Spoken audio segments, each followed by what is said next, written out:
from my past. Oh, God. Okay, so we're going to go through this, and because oh, it's kind of hard to like see everybody. So if I swivel around, or if I think I'm showing you my bag, I'm sorry in advance. We're going to go through this, but because it's a small group, because we have somewhat of a limited amount of time, first of all, I've distilled what would be a multi-day program into, the next 45 minutes or whatever. Stop me if you have a question. If you have it, other people have it too. Stop me if you disagree and you're sitting there saying, well, that's BS. I don't believe that. Don't say it quite as rudely as I just did, but maybe voice your concern. And if you have a question, I'm trying to relate to your industry as much as I understand it and know it, okay? And this is your session in your program, and let's make it work for you. So here's the goal, okay? The goal is to generate more business. And I was just going to say actually more new business, but I do mean new business. New clients, okay, that move from suspect to prospect to client. But I also mean getting more robust business from your existing clients. This actually, and maybe if you have them, reactivating dormant accounts, because your fastest return on time and return on sales investment comes from those categories. Okay? So what we're going to do is going to go through 7 key criteria that will help you, I guarantee it, help you win more new business. And the first one, okay, what makes you different? In a big sea of sameness in your industry, what makes you different? Okay, I ran 2 training classes yesterday, and I ran a 3-hour class at Hofstra on personal branding. So I'm all about that right now. But think about what makes you different, okay? Here's what most people say. If they're talking to new prospective clients, okay, and they're talking about their business, they oftentimes say, what makes us better? In their marketing and advertising, the word better comes up a lot, all right? Because you want to show your competitive advantages and what makes us better. And here's what the word better does. The word better makes our prospects feel somewhat defensive because potentially they're working with somebody else. So if I tell Nancy, what makes me better, I am in fact undermining her decision-making because she picked another firm. I'm subliminally telling her she didn't make a smart business choice, and right away she's feeling a little antagonistic and defensive and might have to work much harder to get the business. So instead, a wonderful line, especially when someone says to you, I'm working with XYZ competition, you say, would you like to know what makes us different? And please, just one thing for sure, don't tell them what makes you different is that you have great customer service. Really? Do you think anyone says their customer service sucks? No one says that. Even if their customer service does, no one says that. Try to dig a bit deeper into your key points of difference. Homework assignment over the weekend. 15 reasons what makes you different. If you can come up with something that's totally unique, that's awesome. Oftentimes we can't. So honestly, if it's shared by some other people, okay as well. It's how you communicate it and you bring it forward. It's very, very, very important. It's an incredible line to use. Would you like to know what makes us different? And you know if somebody isn't interested in finding that out, you're probably not going to get that piece of business anyway, so you may as well move on and save yourself some time. So point number 1, and I try to put these in, as I was doing it, into some sort of priority order, and then when I was looking at the slides on the slide sorter to move them around, I couldn't because honestly they're all important. They really, if you don't do one, it will probably impact your sales funnel and the revenue that you're going to generate for that month. Okay, so here's the thing. What makes you different has to equal an improvement in their situation. Different for different sake, is it meaningful enough? So what makes you different should equal an improvement in their existence. Is it the improvement because you're more creative? Is it because you have a lower cost? Is it because you're faster? Is it because if they decide to work with you, they're going to give you 5 really solid referrals that are going to turn into this? What makes you different?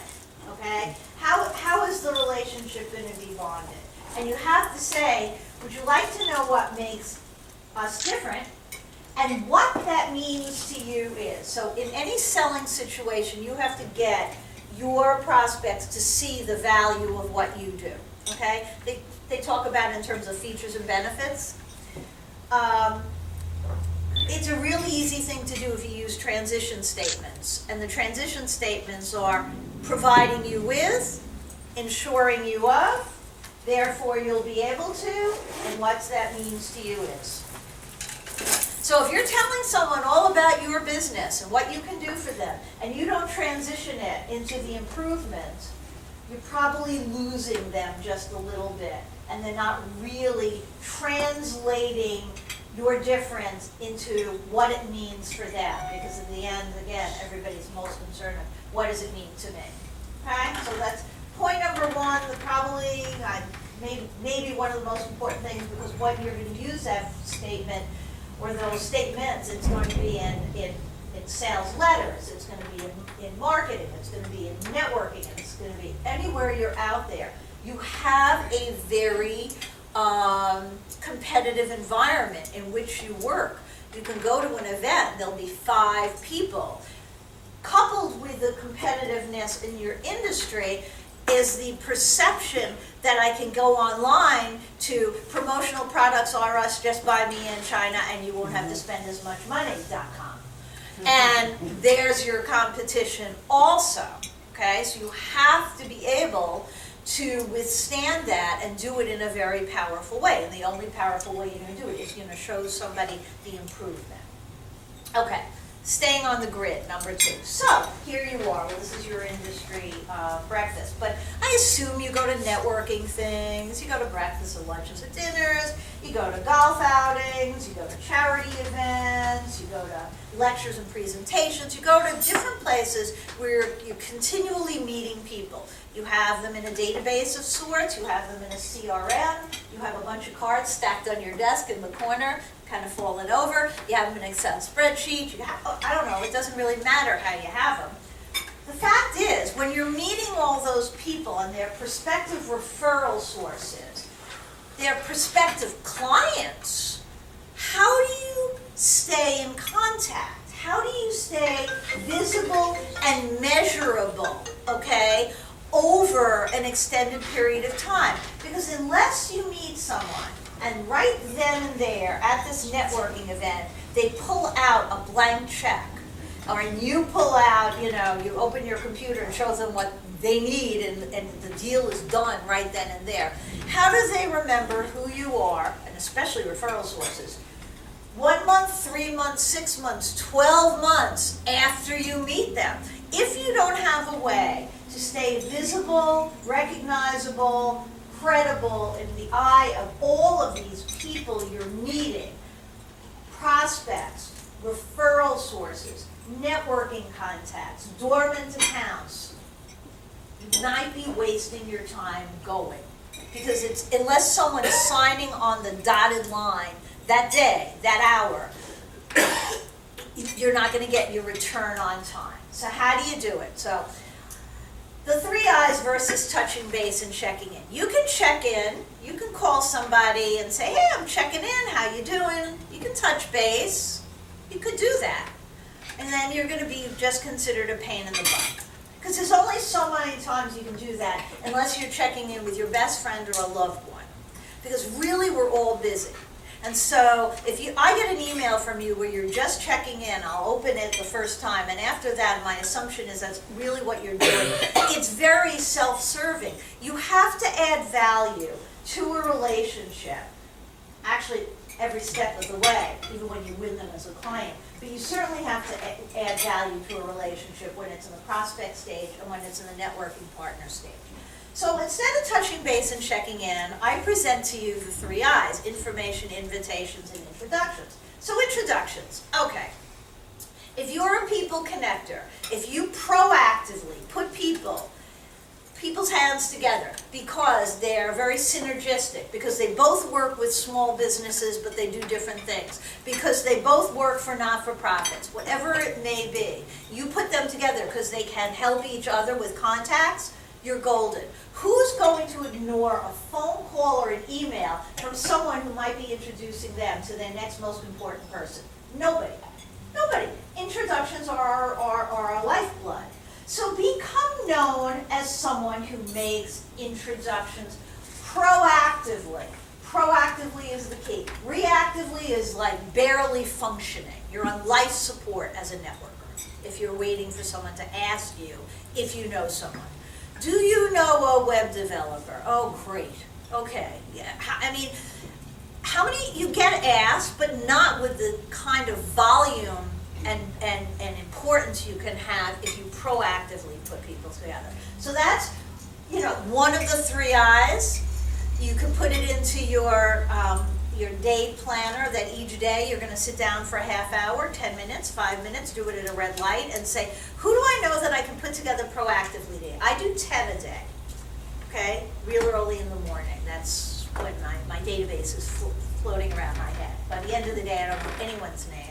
But in the morning I do. Okay, so introductions is one of the I's. Invitations, that happened to be my invitation for my holiday party a couple of years ago. Invite people to things. Now, don't you get lots of invitations in your email, evites and stuff like that, and you press delete, delete, because you're not going. You know you're not going. Who has time to go to all those things? Well, instead of pressing delete, press forward. Why are you deleting them? That's a touch point. How's it a touch point? So if I get an invitation to some event next, I had invitations to things this morning. I'm not going. I'm here. Press forward. I'm not available to go to this breakfast meeting, but I think the speaker's supposed to be very good. Or I'm not available to go. I have other things on my calendar. I know they would like to have the room filled up. Why don't you say you have your calendars open? If you are going to an event, it's even better. You say, hey, I'm going to this. Would you like to come with me? Would you like to meet me there, etc. Of course, that means it has to be an open event and not one that's all closed or costs $100 to walk in unless you're willing to pay for the person. But we get all of these invitations all the time. And that's what I mean with invitations. I'm not talking about inviting people out for coffee and dinner and stuff. I'm looking at ways you can stay on the grid that's fast and easy, and you can do it with a voluminous amount of people. Of course I'm talking about having coffee and having dinner and lunch meetings and all that stuff to stay on the grid. But I'm also talking about ways you've got a large database, maybe hundreds if not thousands of people that you have met over the course of doing business, and you need to stay visible. You're going to be eating a lot of breakfast, lunches, and dinners. Run out of time and probably run out of money and get fat at the same time. So you want to do it another way. So invitations is an awesome way because it's fed to you. I mean, the invitations come. Once you're in groups, associations, and are in the business scene, you get a lot of invitations. And the last is information. This one actually is a little more difficult. The first two shouldn't be very difficult at all. Information. So we live in an information age. Google's our God. So I don't know about you, but I have Google Alerts set up in my computer, and I have every client I have. I have their industries. I have certain keywords that are very relevant for a lot of my business doings, entrepreneur, small business, stuff like that.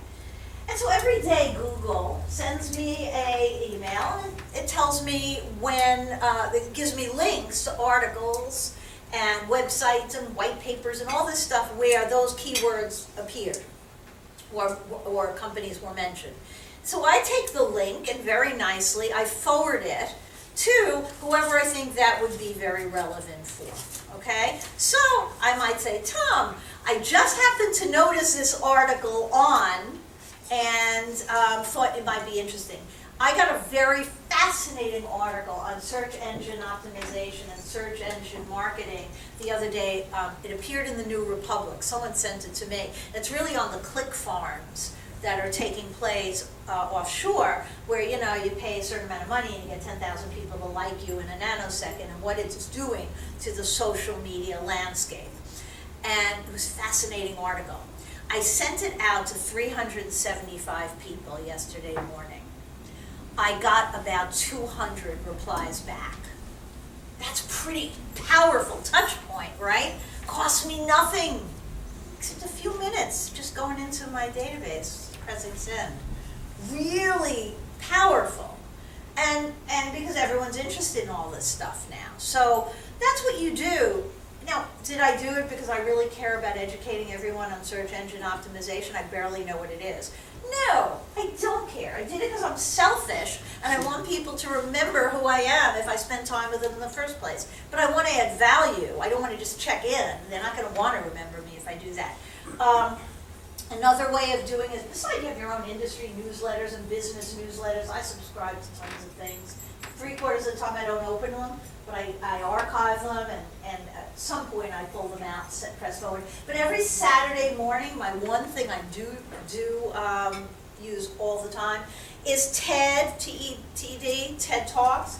I subscribe to that, and on Saturday morning, they send you 5 videos. The videos are fabulous. They're videos of the smartest, brightest, most competent people in every possible business and category and profession, and I'll forward the videos to hundreds, if not thousands, of people in my database, because it makes it very easy to do that, with a little note that says, this TED Talk is phenomenal, you're going to love it. It's interesting stuff. You want to position yourself as a thought leader, as somebody who is their finger on the pulse of certain business ideas and concepts, as well as just smart, just gathering in information. We live in an information age. So that's the third way to stay on the grid of all the people who are floating around in your database. I sit down when I do sales consulting with clients, and sometimes sales coaching with individuals. We'll sit down at their computer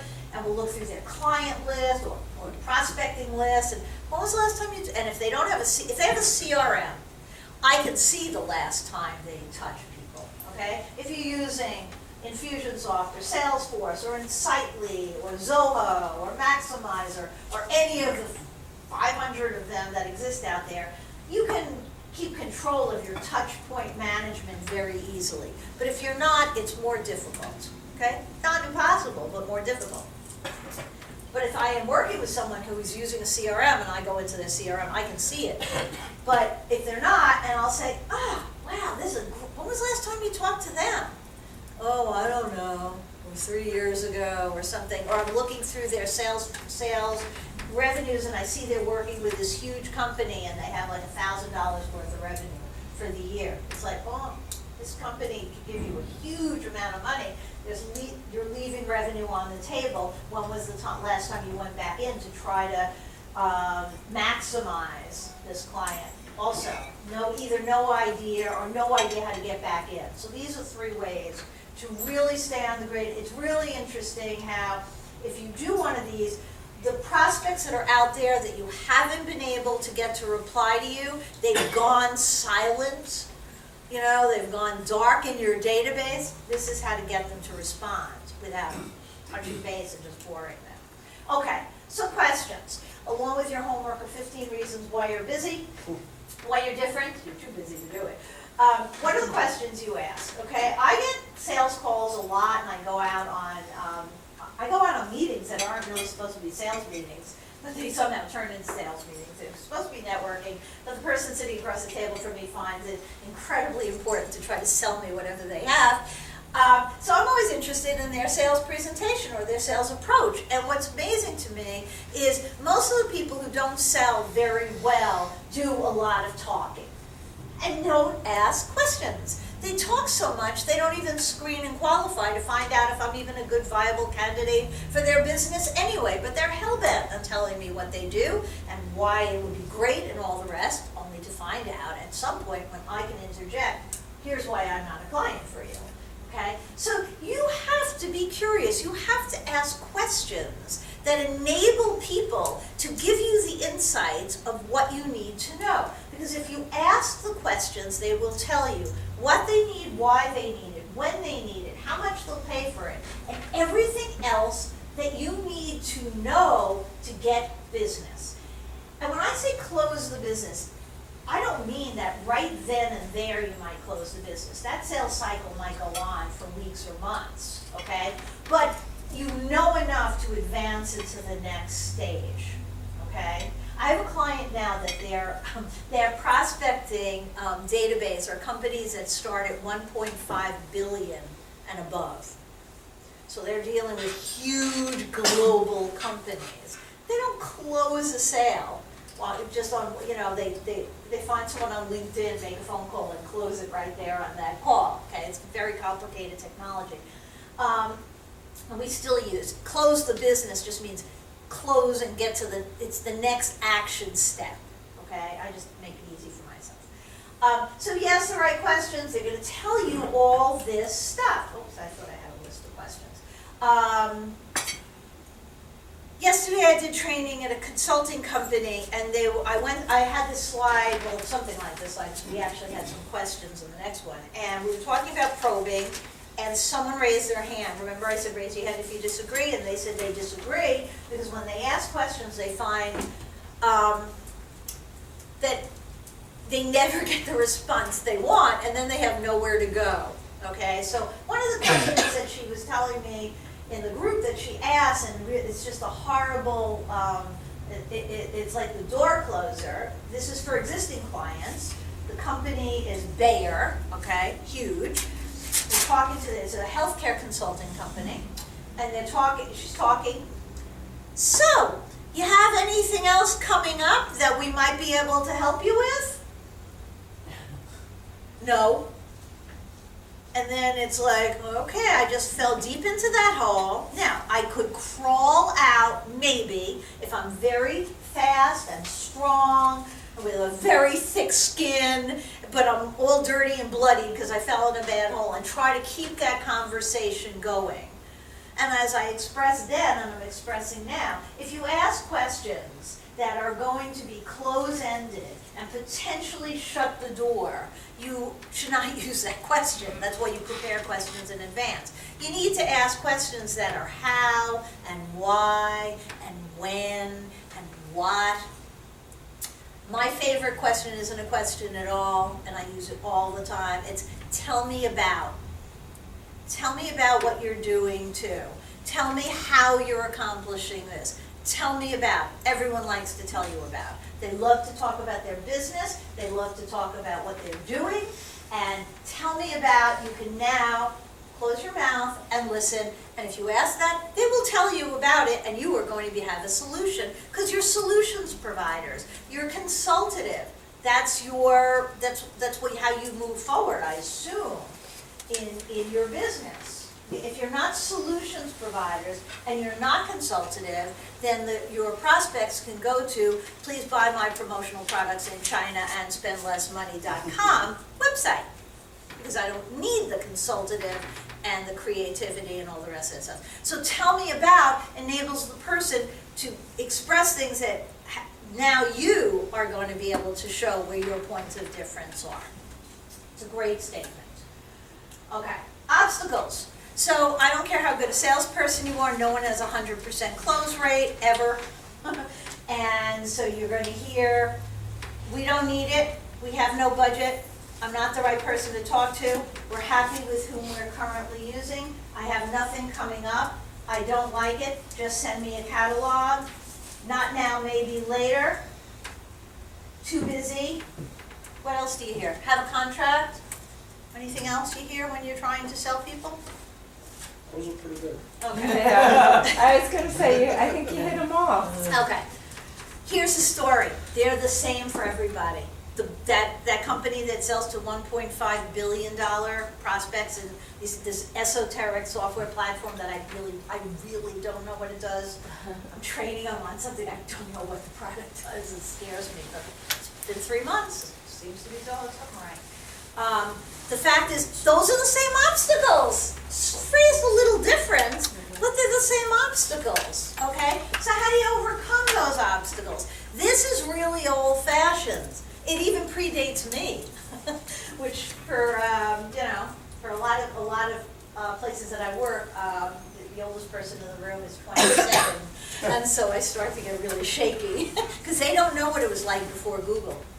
They actually don't know that people went to libraries to get lists and to look at annual reports that came printed to gather company data.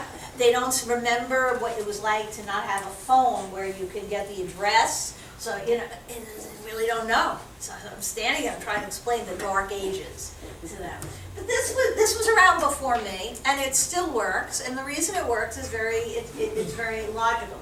Someone says, gives you any objection, okay? And really, obstacles are a good thing. Those are good places to really think about and sometimes write out the words. The reason why is because if you're not necessarily a thick-skinned salesperson, when someone gives you an objection, you kind of like skulk out the door and go away because you don't really like combating objections.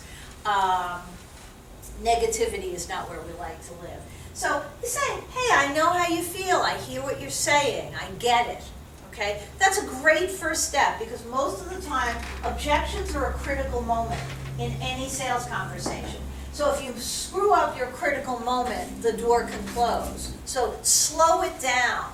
Instead of rushing through it, slow it down. I understand how you feel. We have many customers, we have several customers, I've heard this before, make them feel like it's not the first time you ever heard this objection.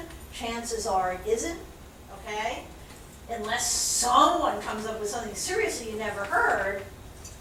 But if you say that, it kind of makes them feel uncomfortable anyway. So I would choke on those words before I would want to say that. Okay, so I've heard that before.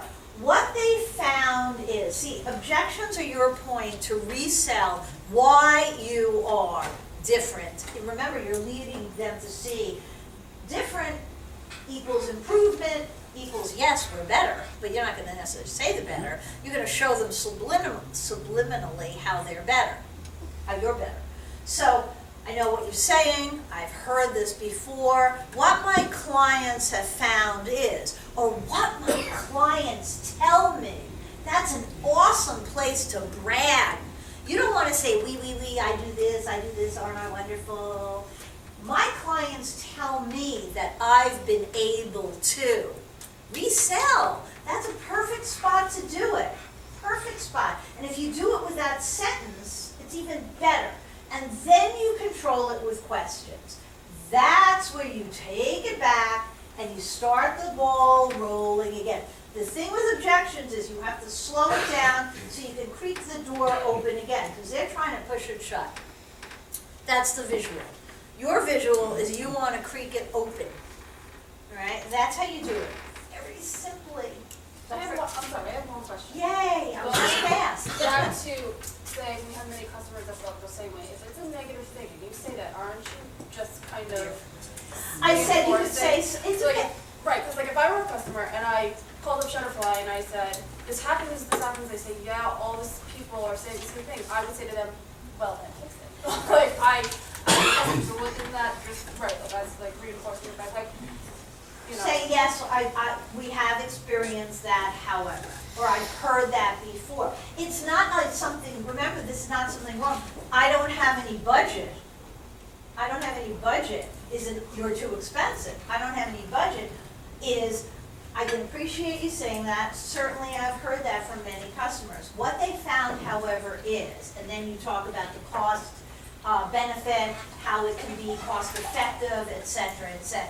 That's where you're going to use it. It wouldn't be something screwed up. Yeah, I've heard from a lot of people that that we made a mistake. It's in the circumstances where it's not under your umbrella. That situation's not under your umbrella. It's under their umbrella. Okay? And if you feel uncomfortable with it altogether, okay, this isn't the holy grail that you follow blindly.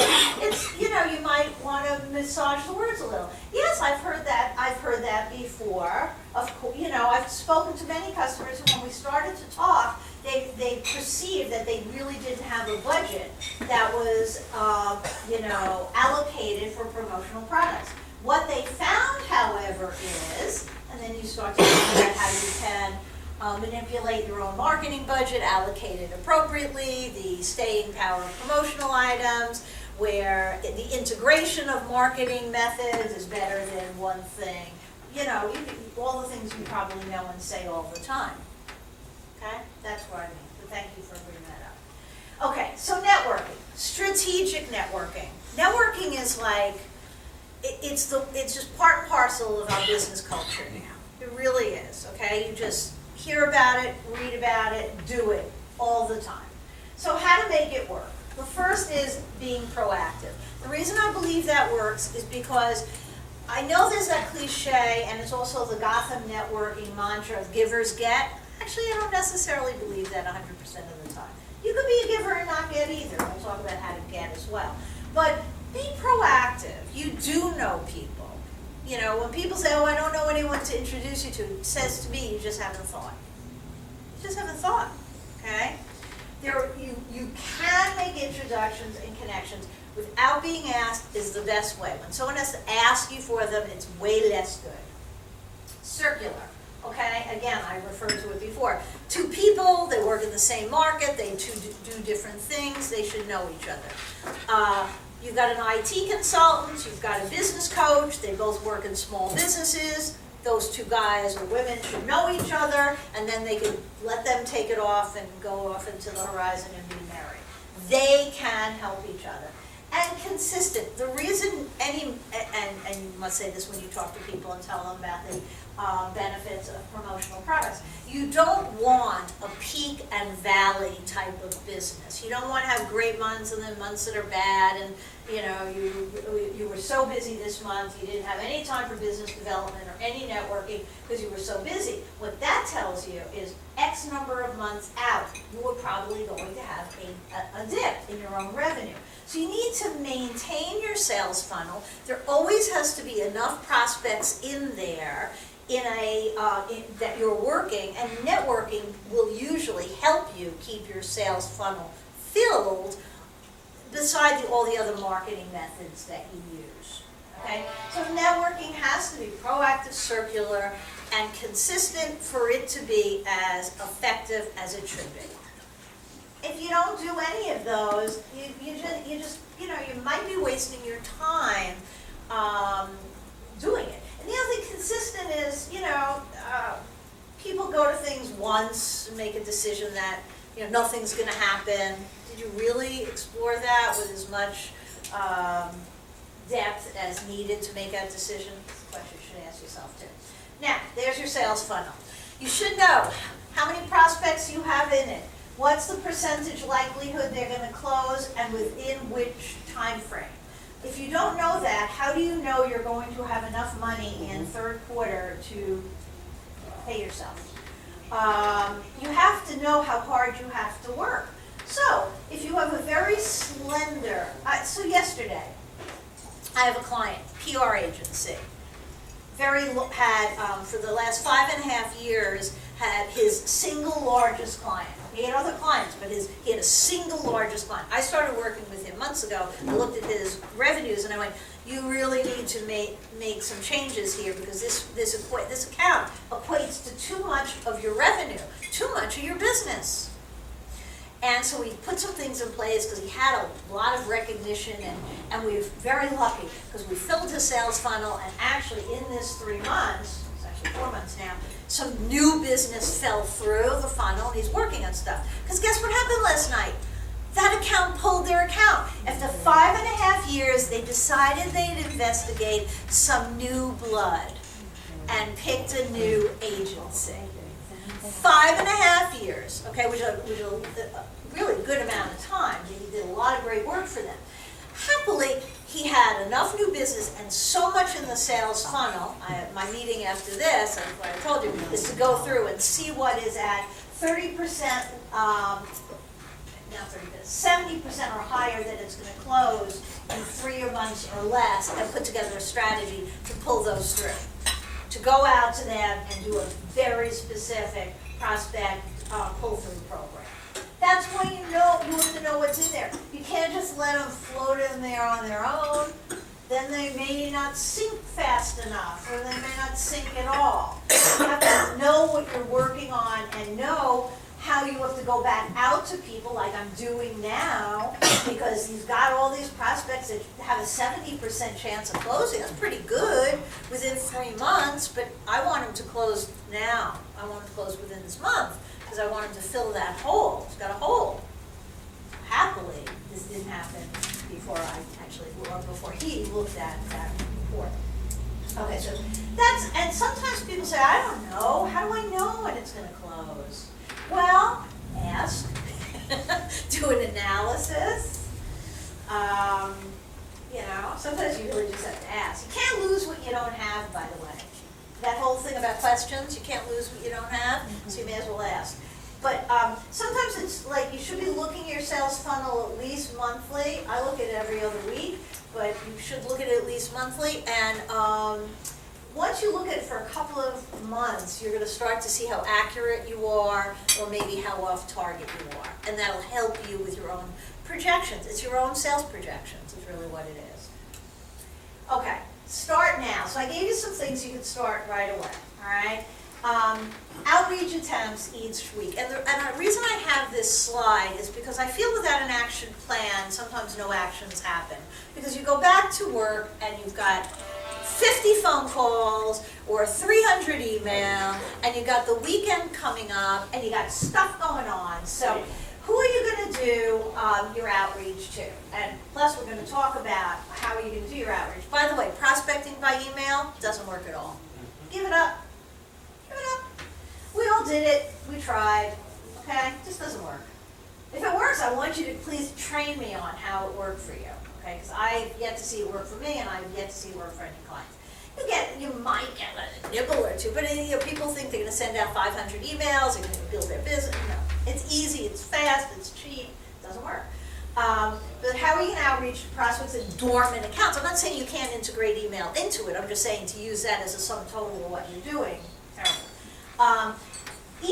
And the number, could be a much larger number, a much smaller number. It depends on your own database and your own business. Networking events. Winter's over. We can go out now. That's what I was thinking. Yeah, this past winter, It's hard. I said before the winter, I am really going to get out there, and I just didn't. It was hard to get out. Yeah. It was very, very hard to get I'm out. such a homebody. So, identify, if you're in groups, great. And then if you're in groups, look at a couple of new things to do every month. Go out of your comfort zone. Go to some vertical that you are conspicuous by your uniqueness. Don't always be hanging out where there's 40 of you. Okay? Go to 2 to 4 different networking events a month. There's 4,000 networking events a month, morning, noon, and night, 7 days a week, and so you have no shortage of places to go. Okay, 6 in the suburbs. What that is to me is I've run out of time for breakfast, lunch, and dinner. I really have. My calendar is gasping. You look at it and you get asthma. Just looking at it, so filled. So I don't have so much time to have individual one-on-ones. I do. I have some, and I try to, as much as possible, cobble together the ability to do that. But I find that if I put together it doesn't have to be dinner, it could be breakfast, it could be lunch, it could just be a little meeting at 3 in the afternoon, with 6 people. So often I pick a comrade in arms, and I say, bring 2 people I don't know, and I'll bring 2 people you don't know, and first let's have an opportunity to vet the people, so we don't bring people that the person hates, or hasn't paid them. And let's get together. How efficient is that? The same hour, an hour and a half, or 2 hours, instead of talking to one person, you now get to talk to and meet new people. Now, this isn't for your best clients that you're having a one-on-one. It isn't for your best referral source who has to have a one-on-one with you. But this is much more in the scheme of networking, helps you to expand your horizons without heavily impacting the time allotment that we all have, because it's always a balance. Do the work or do the business development. How do you do both and be successful at both? Okay, you have to. Okay, unless you have lots of staff to do it for you. Social media. Social media isn't the Band-Aid that you put on a carotid artery that's gushing. Okay, I'll just be more social media, I'll get tons of business, etc. However, social media can be very impactful, okay, for visibility, credibility, recognition, etc. And I encourage you to explore it and dive into it and be as active as possible on the different social media platforms. I have seen it be very, very effective. I got my very largest hourly revenue producing client through Facebook last year.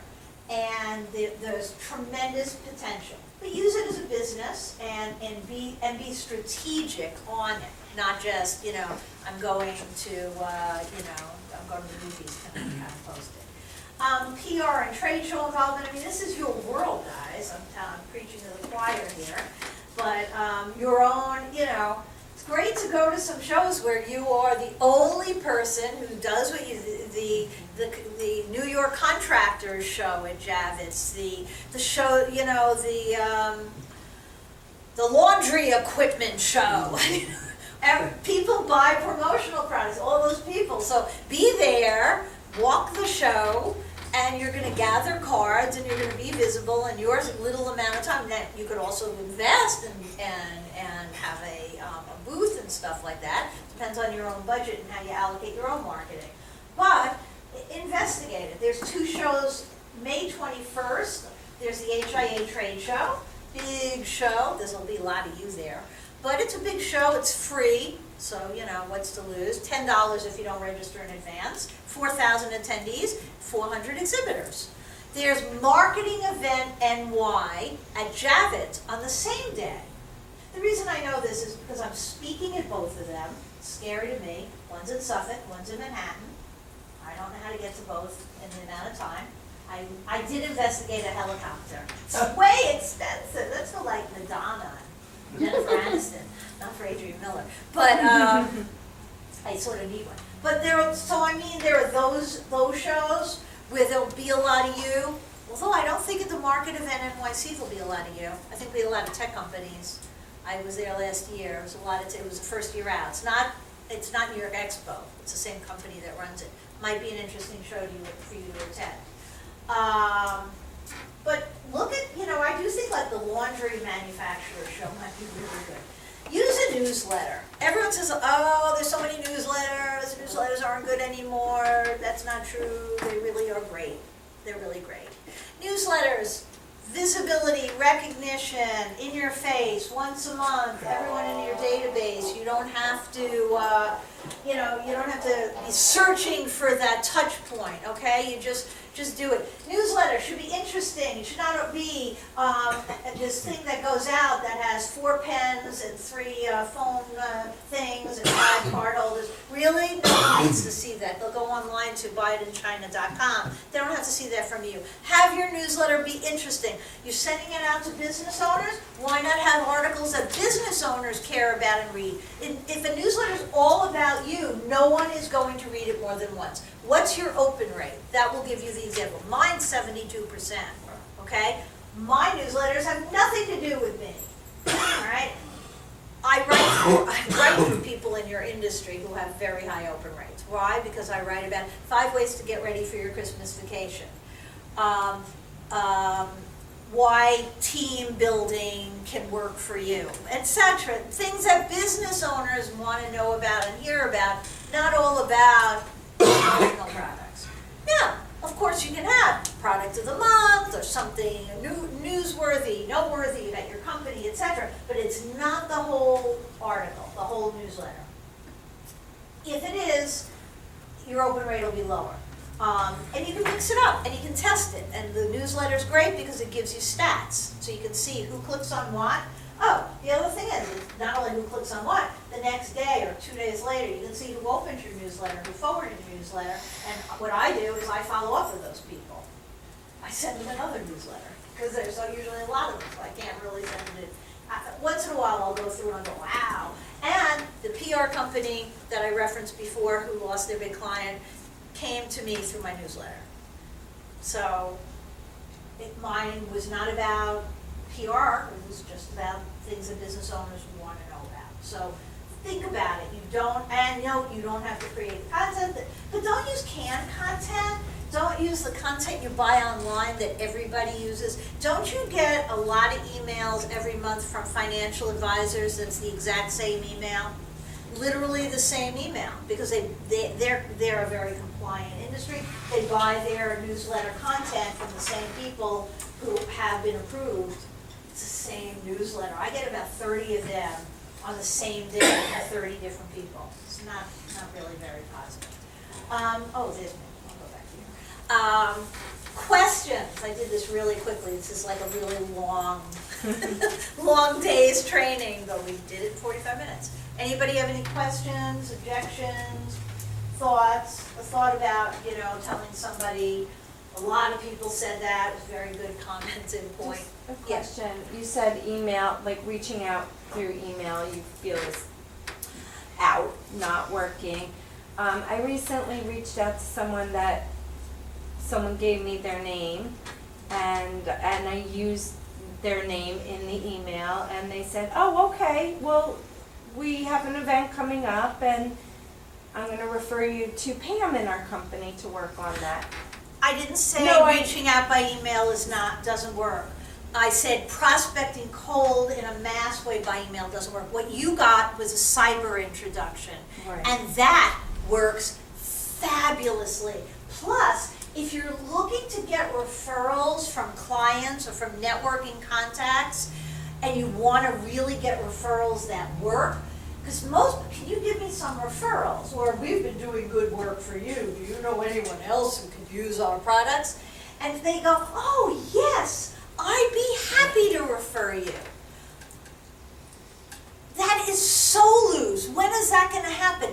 Instead, have them introduce you. Have them make 3 cyber introductions for you. So, Nancy me Joe, Joe me Nancy, here's why. And put you together by email, and now you pick up the ball and carry it forward. So no, your circumstance was perfect and awesome. It's not like email doesn't work, but it doesn't work where people buy a list and send out, or they go to the HIA, they get the HIA, through Middle County Library, they get the emails for like 250 CEOs. And people tell me, I did an email blast and it didn't work. I sent 250 emails to CEOs and I didn't get 1 response. No shit. Really? I mean, first of all, the letter didn't even ask for a response. You don't get a response also if you don't ask for a response. It's call to action. What are they supposed to say? Hi, I got your letter. I mean, it's 1/100th of 1% does that happen. But email, that was a great circumstance. You want those kinds of things to happen. If you send out a newsletter or blog, how does that help? Do you know how that helps on social media and being picked up when people are looking for you? Yeah, because it sits on you, and I know very little about this other than the glossy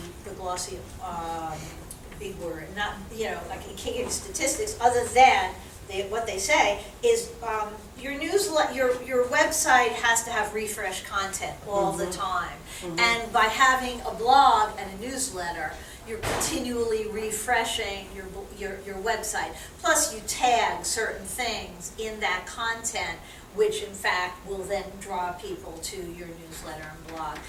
You want to have new things on your newsletter. Now, I did a little interesting experiment though, because I write a lot. So I put on Facebook the link to my newsletter with the blog post. Okay, that was good. I saw how many people liked it or commented, and then I copied and pasted the blog and I put it on Facebook. And the results were entirely different and much higher. It's my contention that we all live on our tablets and our phones. And we don't want to necessarily, if I'm on Facebook, I'm not that interested in clicking on your link to go to your website, really? I'm just not.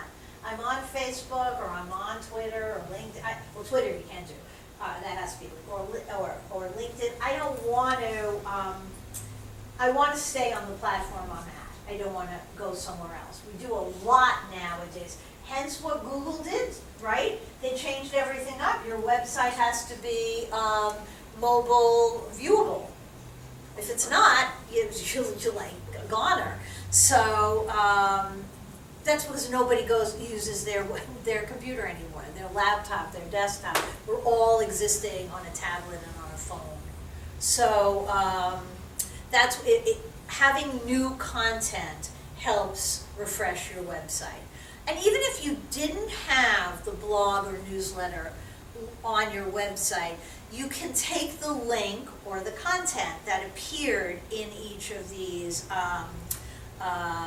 things, the newsletter and the blog, and use it. Again, repurpose it. Repurpose it on the social media. Repurpose it as an article that you may send out to prospects or to clients. The other day on ASNet, I sent out a link that's of an article, blog post from May, Marketing Executive Networking Group, that Scott Hornstein wrote about how CEOs make decisions. It was fabulous. He's a fabulous writer, and he's really smart.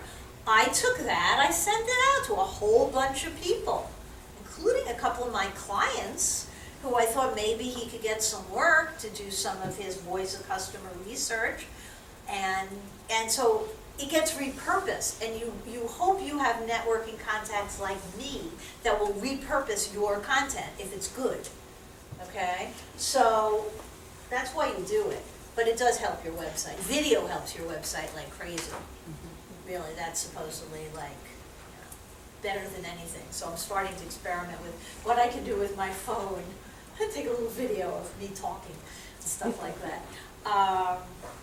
It's constant, it's never ending. It's, it's hard to keep up with that stuff. It really is. Yeah. I never thought I'd be considering myself old school, but I'm curious how many distributors have a Facebook page for their distributorship as opposed to a personal. And do you see interaction from it, or is it, is that? No, there's a lot of interaction, honestly. Because we repurpose it again, so something will come up to me, we'll post something, and then I'll repost it to my followers, and then they'll repost it to their followers, so it's kind of, I think of it like Krell. You tell someone, and they tell someone, and they tell someone, and they tell someone. So I think it's pretty important. Anybody else have on Facebook? Yeah, we use it all I the time. have corporate Facebook. I always thought it was just a personal kind of thing, so I really never. Facebook has gotten very, very impactful for business. Very. I have a personal and a business, and I use things. I kind of interchange them also. I do put both. And I do 3 of them because I have me, I have my business, and I have my barbecue page. And Yeah, I don't have your barbecue page. what? I want your barbecue page. I Yeah. don't have your barbecue page. And you gotta realize that all 3 people, you go to all 3 because on my regular page, I do 1/3 family, 1/3 business, 1/3 barbecue. You see it all the time. What's your barbecue page? I'm a competition barbecuer. Really? Yeah. He cooked for ASNet twice. Oh, that was the pool party? Pool and Ingrid's house. Oh. Yeah, awesome barbecue. Sorry, I Awesome. missed it. Really? Competition barbecue. Yeah. But it brings in business because of it. Uh-huh. It's, I'm not doing the kosher I barbecue. thought you were gonna say something else about old school. I was at a client, I don't know, this week's been just a blur. But they are a very large printing company in New Jersey, and they do everything. They also do websites, they do SEO, and they also do promotional products. And they have a sales department, and we were talking, and I'm on retainer there, so there once a month. So we were talking about, and their owner, who's whole school, is a very big component of, and this is a technique that has worked for a lot of their reps. So they're on a sales call, they're meeting with a company. Now, they're not so much in Manhattan doing this. This doesn't really work that well in Manhattan, but there are buildings that can. And so they're in the industrial park, or they're in the building, and they literally physical cold call. The real old school people remember when people just would go to a territory was the Empire State Building. Right? It's yours. So the territory is the Empire State Building. You get off on 34th Street and you work the building. So they would go in and they say to the receptionist, and even if there's no receptionist now in a lot of places, you hit zero. Someone comes out and goes, I'm working with ABC Company. I'm just about ready to get in my car. I'd love you to give this card to the person who handles, or can you tell me the name of the person who handles? Sometimes someone says, oh, I can get them for you, or something like that. You never know. And they try to build that into their day as they're moving around in the area. Now, no longer in Manhattan does that go over so well, except in Class B building. Class A, forget it. There's the armed guards in the lobby. Security. But Class B buildings have somebody sitting there and he doesn't even look up when you walk in. And there's an IT company, an IT support company in ASNet, that's their prospecting. That's how they do it. They work Class B buildings, which are mostly small to mid-sized companies. They go into the office, they've got a nice little package of stuff that you guys do that have, a little notebook and a pen and a mug and that stuff. And they bring the stuff, and it has an article about themselves, and that's how they do their prospecting. The person who does it, they have a very low-priced, intern-like person doing it, going around, and I think it's a he, gathers the names of the people who got the stuff, and then there is follow-up done by their inside sales reps in the company. They find it works spectacularly for them, and it's very much worth their time. You find what works for you, and it's worked for them for quite a while, so you keep doing it, and that's the way it is. So I don't think anything you do at the exclusion of other things. That's why when I work with people, because they've thrown all their marketing eggs into one basket, and I just know they would get better results if they took the money and looked at allocation and would get a greater return on that investment. So, social media is only free if you don't find yourself spending 15 hours a week doing it, or 4 hours a day, or something like that. Everyone says, when the recession hit, a lot of people, you might have been impacted too, pulled budgets. They stopped doing a lot of stuff. And that was really when Facebook and LinkedIn were just starting to really, really build. Remember, Facebook's only 10 years old. 10 years old. Mark Zuckerberg, was in college 10 years ago. That's when it started. So, when the recession hit, Facebook was a lot smaller and not quite as bandied about as now. And I had clients who said, we're not doing any more marketing, and we're actually pulling our sales consulting budget. We're just gonna do social media because it's free, and we don't have any money because we lost a lot of clients because of the recession. And really, that didn't work. So, can't be the only thing you do. Any other questions, thoughts, concerns? Anything about your own businesses? I heard bells. If not, and if you have any questions that you want to ask on one-on-one, feel free to call me, text me, email me. If it specifically relates to your situation and maybe you don't want to talk about it in this room, that's fine with me. So thank you very much.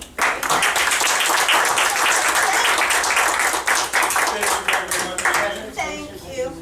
Just a few housekeeping upcoming events before we get out of here. Our May webinar is going to be on Thursday, May 14th, presented by Ross Silverstein from I Promote You, selling a promotional product distributorship.